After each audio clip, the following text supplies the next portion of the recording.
Webinar Pengawas Pusat Sumber Dinamik merupakan program live at PTDI Anjuran Perpustakaan Tun Dato' Ismail UiTM Cawangan Johor dengan kerjasama Pejabat Pendidikan Daerah Pasir Gudang Johor serta Fakulti Pengurusan Maklumat UiTM Cawangan Johor.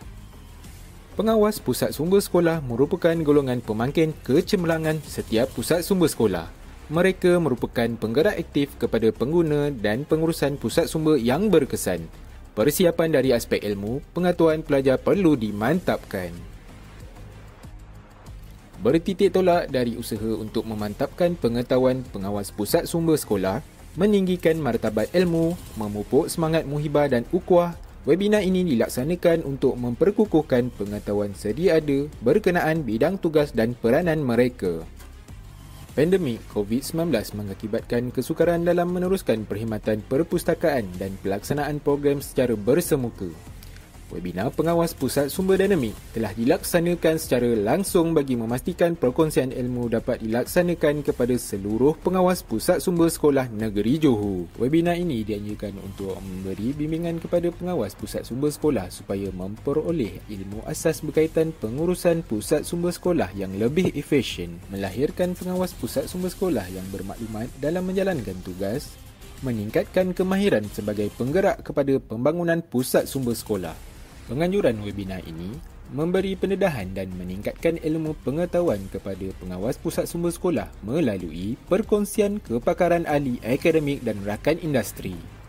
Selain itu, ianya dilihat mampu meningkatkan ketampakan perpustakaan Tun Dato' Ismail dari usaha-usaha pembudayaan ilmu dan menyumbang kepada pencapaian petunjuk prestasi bilangan page view portal perpustakaan. Norma baharu dalam melaksanakan program berbentuk ilmiah secara atas talian yang membolehkan capaian kepada komuniti dengan skala yang lebih besar.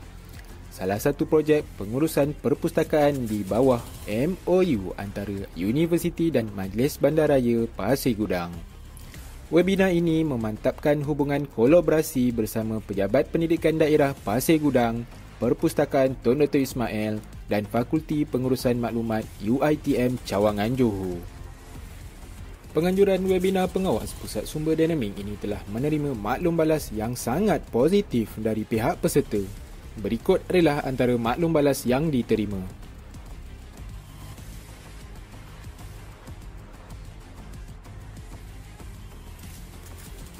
Webinar ini dilihat mempunyai nilai pengoperasialan apabila modul taklimat diperincikan, menerbitkan modul taklimat dan menyebarluaskan capaian kepada komuniti peringkat kebangsaan. Webinar Pengawas Pusat Sumber Dinamik telah menyumbang sebanyak 34,629 hit di portal perpustakaan, 879 view di Facebook PTDI UiTM Johor dan 13,969 view di YouTube Perpustakaan UiTM. Berikut adalah antara petikan daripada sesi webinar. Yang ada di tertera ini adalah alamat portal UPustaka iaitu www.upustaka.go.my. Okey, adik-adik sekalian, UPustaka juga banyak membuat program membaca, tapi kami lebih kepada program membaca bahan-bahan digital. Okey, contohnya adik-adik boleh tengok poster yang dipaparkan. Ini antara program membaca yang disediakan oleh UPustaka. Okey, iaitu kita ada, mungkin adik-adik kenal Najwa Latif. Najwa Latif ni dulu penyanyi terkenal. Siapa yang pernah dengar lagu Cinta Muka Buku? Okey, ni dah penyanyinya. Okey, jadi Najwa Latif ni adalah pengguna UPustaka adik-adik. Dia jadi ahli UPustaka dan banyak membaca buku-buku yang terdapat dalam UPustaka. Sesi rakaman penuh webinar Pengawas Pusat Sumber Dinamik boleh dilihat menerusi YouTube Perpustakaan UiTM dan laman web Perpustakaan Tun Dato' Ismail UiTM Cawangan Johor. Selamat menonton. Minum sirap dengan selasih. Sekian, terima kasih daripada Perpustakaan Tun Dato' Ismail UiTM Cawangan Johor.